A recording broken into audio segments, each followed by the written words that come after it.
Hello everyone, welcome.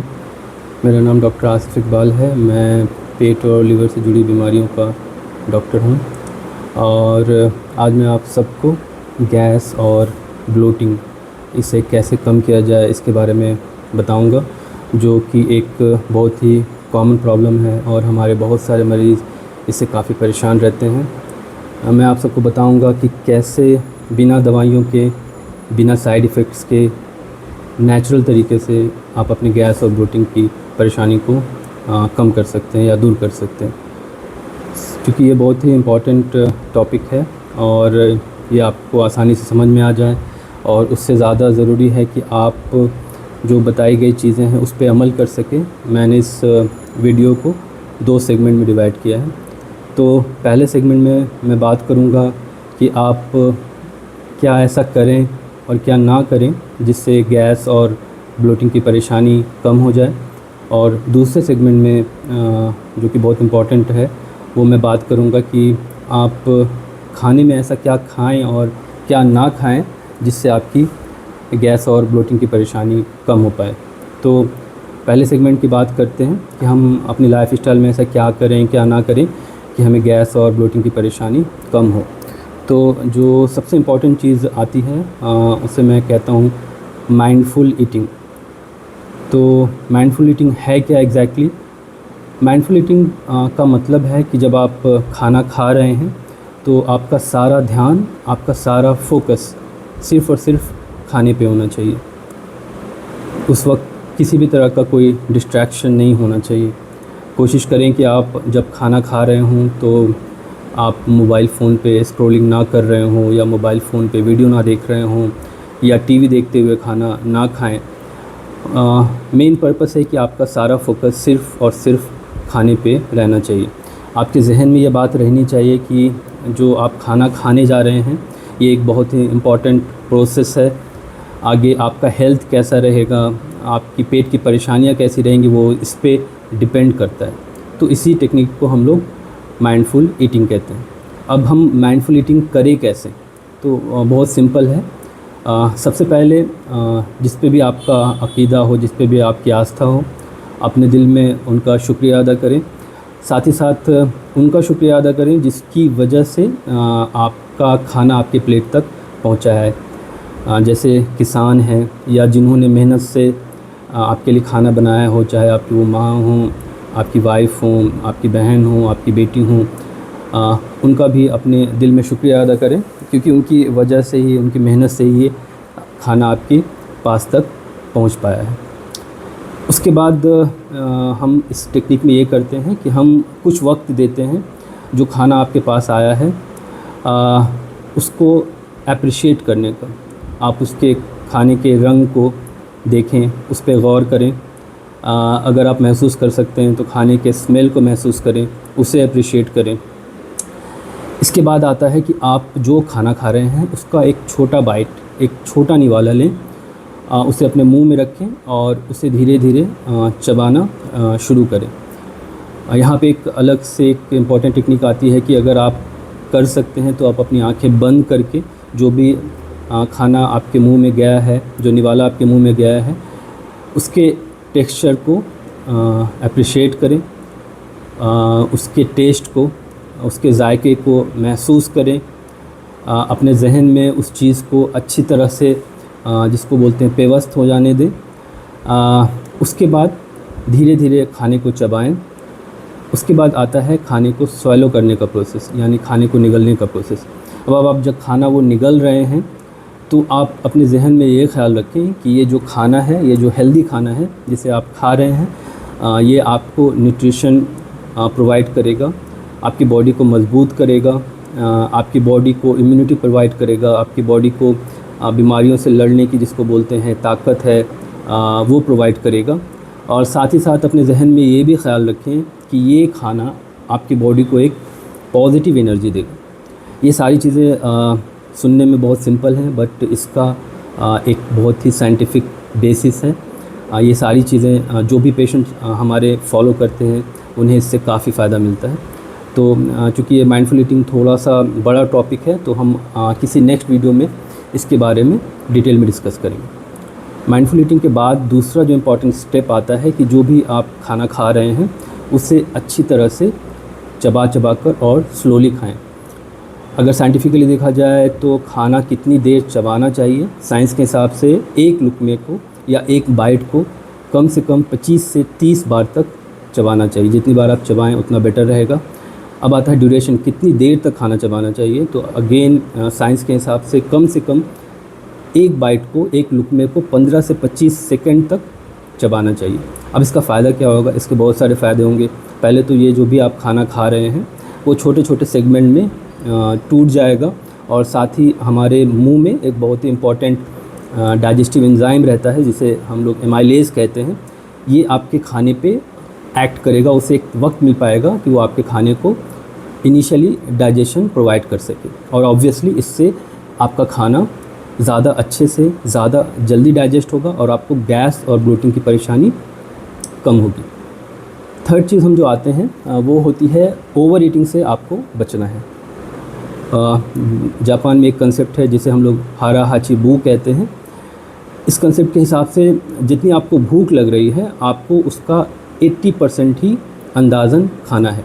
जब आपको लग रहा है कि आपका आधा से ज़्यादा पेट भर गया है या लगभग 80% पेट भर गया है, उस वक्त आपको खाना बंद करना है। इसका मतलब है कि जितनी आपको भूख है उससे थोड़ा कम खाना है। खाना आप तब बंद कर दीजिए जब आपको ऑलरेडी थोड़ी भूख रह रही है।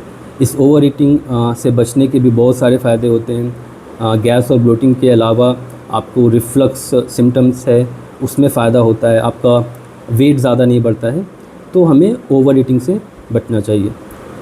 इसके बाद एक चीज़ आती है कि जब भी आप खाना खाएं तो आप कोशिश करें कि आप अपना मुंह बंद करके खाना खाएं और बात करते हुए खाना ना खाएं। साइंटिफिकली एक कंसेप्ट होता है जिसे एरोफेजिया कहते हैं। जब आप बात करते हुए खाना खाते हैं या मुंह खोल करके खाना खाते हैं तो आप खाने के साथ साथ एयर या हवा भी स्वैलो करते हैं, हवा भी निगल लेते हैं। और ऑब्वियसली अगर आप खाने के साथ हवा निगल रहे हैं तो आपको गैस और ब्लोटिंग की परेशानी ज़्यादा होगी। अगेन एक इम्पॉर्टेंट चीज़ ये आती है कि कुछ लोग स्ट्रॉ का इस्तेमाल करते हैं। स्ट्रॉ के इस्तेमाल से भी एरोफेजिया या फिर एयर स्वैलो ज़्यादा होता है, तो उससे भी गैस की प्रॉब्लम ज़्यादा हो सकती है। तो कोशिश करें स्ट्रॉ का इस्तेमाल ना करें। इसके बाद एक चीज़ आती है पानी। पानी हम कब पिएं, कितनी देर बाद पिएं? तो आइडियली आपको खाने के कम से कम आधे घंटे से 45 मिनट के बाद पानी पीना चाहिए। खाने के तुरंत बाद पानी नहीं पीना चाहिए, इससे आपका एब्डोमेन डिस्टेंडेड होगा, गैस और ब्लोटिंग और रिफ्लक्स की प्रॉब्लम ज़्यादा होगी। या एक दूसरा तरीका है, अगर आप पानी पीना ही चाहते हैं तो आप खाने के दौरान सिप से मतलब थोड़ा थोड़ा पानी लें, बहुत ज़्यादा एक साथ लार्ज अमाउंट में पानी ना पिएं। इससे भी आपको गैस और ब्लोटिंग की परेशानी कम होगी। इसके बाद एक जो इम्पॉर्टेंट चीज़ आती है वो रोल आता है एक्सरसाइज का। देखिए, एक्सरसाइज के दो तरह के फ़ायदे होते हैं। एक तो डायरेक्ट फ़ायदा होता है, एक इनडायरेक्ट फ़ायदा होता है।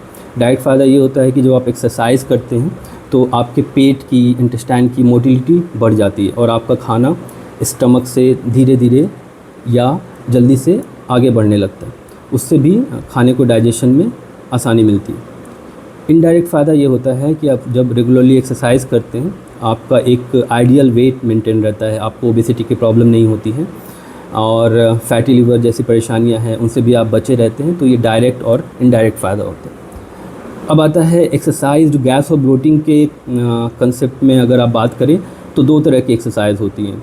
एक तो रेगुलर एक्सरसाइज होती है जो आप देखा जाए तो हफ्ते में कम से कम आपको 5 बार 20 से 30 मिनट तक एक्टिविटी या फिज़िकल एक्सरसाइज करना चाहिए। मिनिमम एक्सरसाइज जो हम लोग बोलते हैं वो ब्रिस्क वॉकिंग होती है।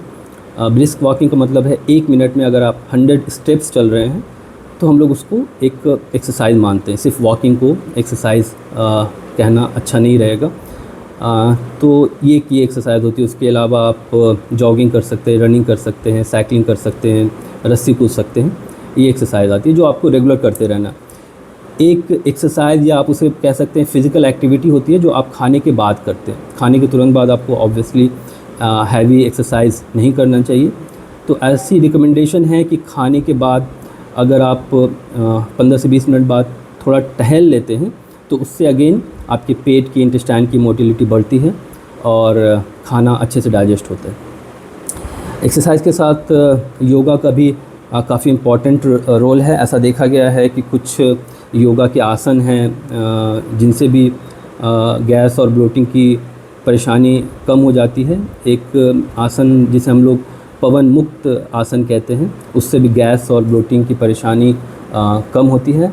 हम किसी नेक्स्ट वीडियो में इसके बारे में डिटेल में डिस्कशन करेंगे। इसके बाद एक इम्पॉर्टेंट चीज़ आती है स्ट्रेस।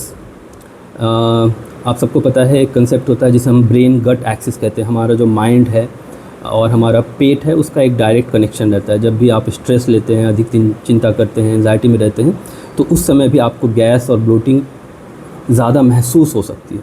तो अगेन स्ट्रेस कम रखना बहुत ज़रूरी है। इसमें again yoga, meditation, deep breathing exercise, Vipassana, इन सारी चीज़ों का बहुत इंपॉर्टेंट रोल है।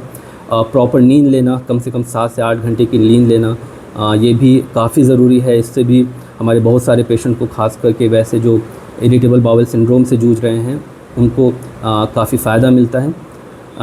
उसके बाद एक चीज़ ये इम्पॉर्टेंट चीज़ आती है कि किसी भी तरह का नशा नहीं करना है, चाहे वो तंबाकू हो, अल्कोहल हो। इन सारी चीज़ों से अगर सीधे सारी भाषा में बोला जाए तो हमारा पेट, लिवर कमज़ोर होता है और किसी भी तरह के नशे से बचना चाहिए। इसके साथ साथ कुछ दवाइयाँ हैं, ख़ास करके जो दर्द की दवाइयाँ होती हैं या अननेसेसरी एंटीबायोटिक्स हैं, आपको बिना डॉक्टर की सलाह से नहीं लेनी चाहिए। तो ये हमारा जो फर्स्ट सेगमेंट था, जो हम लाइफ स्टाइल इंटरवेंशन कह सकते हैं, या हम क्या ऐसा करें या क्या ना करें जिससे हमें गैस और ब्लोटिंग कम हो। इसके बाद हम अपने दूसरे सेगमेंट की तरफ प्रोसीड करते हैं। दूसरा सेगमेंट है जो कि काफ़ी इम्पोर्टेंट है कि हम खाने में ऐसा क्या खाएं और क्या ना खाएं जिससे हमें गैस और ब्लोटिंग कम हो।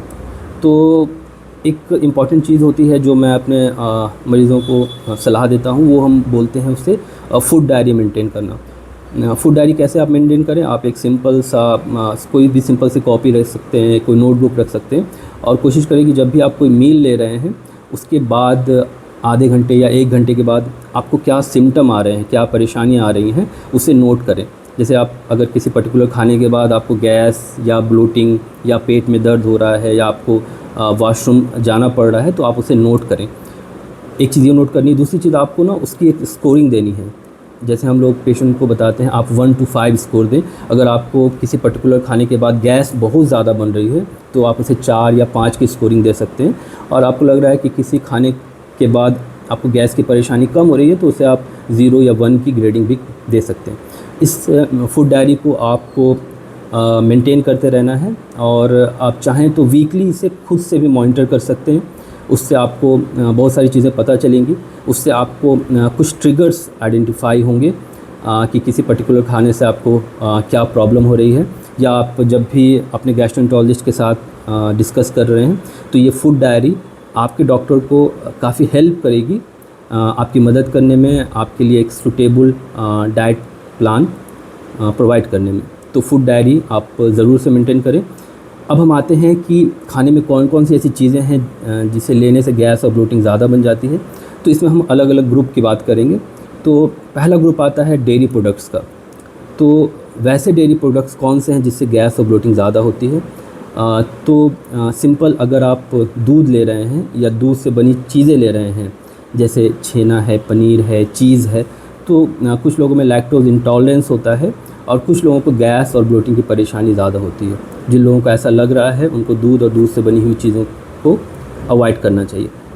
अब एक इम्पॉर्टेंट चीज़ आती है कि अगर ऐसी दिक्कत आ रही है तो दूध में ऐसा क्या प्रोडक्ट लें जिससे गैस कम बने। तो एक अच्छा अल्टरनेटिव हो सकता है दही। अगर आप दही ले रहे हैं और आपको लग रहा है कि दही सूट कर रहा है, आपको गैस और ब्लोटिंग कम हो रही है, तो आप दही का इस्तेमाल कर सकते हैं, या ग्रीक योगर्ट होता है, आप वो इस्तेमाल कर सकते हैं। अगर आप दूध पीना चाहते हैं तो आप प्लांट बेस्ड मिल्क ले सकते हैं, जैसे आलमंड मिल्क है, आप उसका इस्तेमाल कर सकते हैं। डेयरी प्रोडक्ट्स के बाद हम नेक्स्ट मूव करते हैं ग्रेन्स पे, अनाज पे। कुछ ऐसे अनाज होते हैं जिससे गैस और ब्लोटिंग ज़्यादा महसूस होती है, जैसे कि गेहूँ है, कुछ लोगों को राई, जौ, बाजरा, इनसे ज़्यादा गैस बनती है। कुछ लोगों को राजमा से ज़्यादा प्रॉब्लम होती है। तो ये चीज़ें हैं जो आपको अपने खाने में अवॉइड करनी चाहिए अगर आपको गैस और ब्लोटिंग से ज़्यादा लग रही है। क्या अल्टरनेटिव है इसका, क्या ऐसी चीज़ है अनाज में जिससे गैस और ब्लोटिंग कम हो? तो उसका एक अच्छा अल्टरनेटिव है राइस, जिसे चावल कहते हैं। अगेन क्वालिटी के साथ साथ क्वांटिटी भी इम्पॉर्टेंट है। अगर आप सही चीज़ को ज़्यादा अमाउंट में ले रहे हैं तो उससे प्रॉब्लम ज़्यादा हो सकती है। तो राइस एक अच्छा अल्टरनेटिव है, बट ये आपको एक प्रॉपर अमाउंट में लेना है। राइस के अलावा ओट्स एक अच्छा अल्टरनेटिव है जिससे गैस और ब्लोटिंग कम होती है। कॉर्न, जिससे मकई या मक्का कहते हैं, हमारे बहुत सारे पेशेंट जो रोटी बनाने में अगर हम मकई का आटा इस्तेमाल कर रहे हैं उन्हें काफ़ी फ़ायदा मिला है। उसके बाद हम तीसरे ग्रुप में आते हैं, वो हैं सब्ज़ियाँ या वेजिटेबल्स। तो कुछ ऐसी सब्ज़ियाँ हैं जो कुछ लोगों में, ख़ास करके जिनको इरिटेबल बाउल सिंड्रोम की प्रॉब्लम होती है, उनमें गैस और ब्लोटिंग ज़्यादा कर सकती हैं। तो वो सब्ज़ियाँ हैं जैसे कच्चा प्याज, लहसुन, कुछ पत्ते वाली सब्ज़ियाँ जैसे पत्ता गोभी, फूल गोभी। इन सब्ज़ियों से कुछ लोगों को गैस या ब्लोटिंग ज़्यादा बन सकती है। अगर ऐसा लग रहा है तो आप इसका अल्टरनेटिव कुछ ट्राई कर सकते हैं। जैसे कुछ सब्ज़ियां हैं जो अच्छे से डाइजेस्ट हो जाती हैं, ख़ास करके कद्दू, करेला, तुरई, ये कुछ सब्ज़ियां हैं जैसे गाजर है, टमाटर है। इन सब्ज़ियों के इस्तेमाल से बहुत सारे हमारे पेशेंट हैं जो ये बताते हैं कि उन्हें गैस और ब्लोटिंग कम हो रही है। इसके बाद जो हम लोग आते हैं, जो कार्बोनेटेड ड्रिंक्स हैं जिसे कोल्ड ड्रिंक्स कहते हैं, उसमें शुगर कंटेंट बहुत ज़्यादा होता है। तो ये सिर्फ गैस और ब्लोटिंग नहीं, बहुत सारी अनेक अदर प्रॉब्लम्स के लिए भी ज़िम्मेदार हैं। तो मेरी बिल्कुल आपको ये सलाह रहेगी कि आप इनसे बिल्कुल दूर रहें। एक इम्पॉर्टेंट चीज़ आती है नॉन वेज, जो पेशेंट हमारे नॉन वेजिटेरियन होते हैं वो हमसे अगर पूछते हैं तो मेरी सलाह रहती है कि अगर आप वाइट मीट लेते हैं जैसे चिकन और फ़िश लेते हैं तो आपके लिए वो अच्छा है अगर आप नॉन वेजिटेरियन हैं। रेड मीट जैसे मटन और बीफ, ये हम लोग इन्फ्लामेटरी फूड मानते हैं और इसका सेवन अच्छा नहीं है। इससे न सिर्फ गैस और ब्लोटिंग की परेशानी होती है बट दूसरी अदर बीमारियां भी होती हैं, जैसे रिफ्लक्स सिम्टम बढ़ जाते हैं। और कुछ स्टडीज़ में ऐसा पाया गया है कि रेड मीट कोलोन कैंसर या जिसे बड़ी आंत का कैंसर कहते हैं उसके लिए भी ज़िम्मेदार है। तो मेरी सलाह रहती है कि रेड मीट से दूर रहें। और एक चीज़ होती है जिसे हम लोग मेडिटेरेनियन डाइट कहते हैं। अगर आप खाने में जैतून का तेल इस्तेमाल करें, पत्तेदार सब्जियां हैं वो ज़्यादा लें। अगर आप नॉन वेजिटेरियन हैं तो आप सी फूड या मछली का सेवन कर सकते हैं, उससे भी आपको गैस और ब्लोटिंग की समस्या कम हो सकती है। तो आज के इस छोटे से वीडियो में हमने डिस्कस किया कि हम क्या ऐसा करें क्या ना करें, और साथ ही हमने आपको कुछ डाइटरी एडवाइस दी। अगर आप उसका पालन करेंगे, सिर्फ इस वीडियो को देखने से किसी मसले का हल होना नहीं है। अगर जो आपको चीज़ें बताई गई हैं अगर आप उस पर अमल करते हैं तो निश्चित रूप से आपको डेफिनेटली इसका फ़ायदा होगा। और मुझे काफ़ी उम्मीद है कि जो लोग ये देख रहे हैं अगर उनमें से कुछ लोगों को भी गैस और ब्लोटिंग की परेशानी कम हुई तो मुझे लगेगा कि जो मेरी मेहनत है सफल हुई या मेरी मेहनत सबारत हुई। तो इसी उम्मीद के साथ कि आप लोग जो बताया गया है उस पर अमल करेंगे, मैं इस बात को ख़त्म करता हूँ। और इस उम्मीद के साथ कि आप लोग सब कोई अपने रिश्तेदारों का उनके हेल्थ का ख्याल रखेंगे। और इसी उम्मीद के साथ किसी नेक्स्ट वीडियो में फिर आपसे दोबारा बात होगी। तब तक के लिए धन्यवाद।